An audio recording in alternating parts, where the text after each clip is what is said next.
What are emotions really? Well, we know that the body itself is an energy field.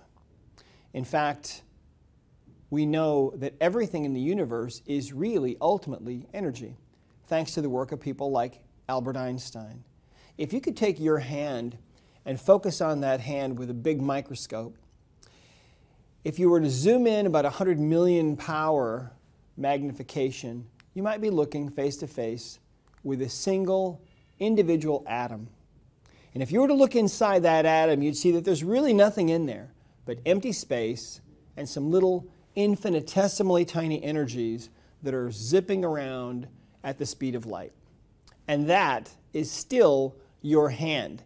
That is what we are. We are beings of pure energy. And we know that thought is an energy. Think about this. Have you ever sat in the back of a boring meeting and you're staring, fixated on the back of someone's head a number of rows up? If you continue to stare at the back of their head, what will happen? Most people have had this experience.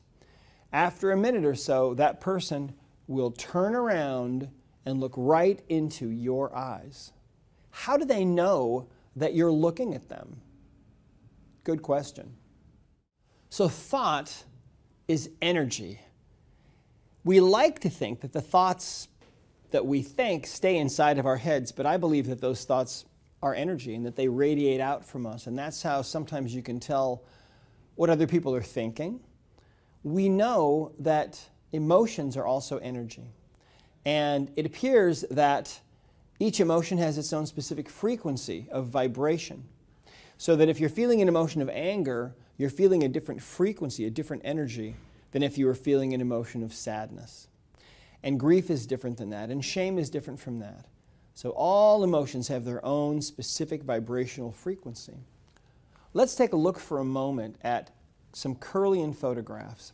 Now, Kirlian photography was developed back in 1939 in the Ukraine by a man named Semyon Kirlian. If we look at this picture on the right side, we can see a Kirlian photograph of the fingertips of a living human being. Now, Kirlian photography is not done with any kind of light at all, but instead, what it seems to record is the energy field of living things. This has been studied extensively in Russia and other countries. The fingers of healers will exhibit a more powerful, more intense energy field. But my favorite Kirlian photograph of all is the one on the left, where scientists took a leaf from a tree. They cut the leaf in half, threw the top half of the leaf away, and made a Kirlian photograph of the remaining bottom half of the leaf.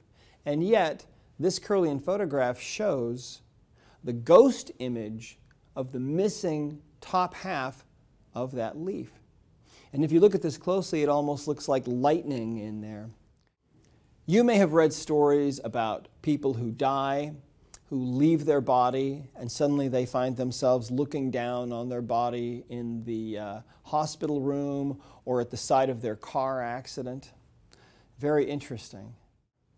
If you've ever been to a funeral and you look in the casket and you see the person lying there, it's obvious that something has gone out of them, something has changed.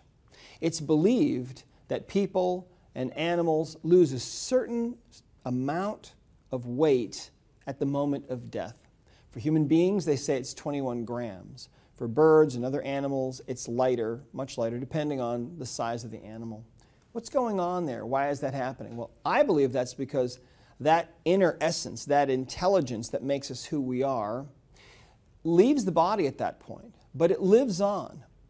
And it is in that energetic realm, in that energy body, where our emotional baggage actually resides.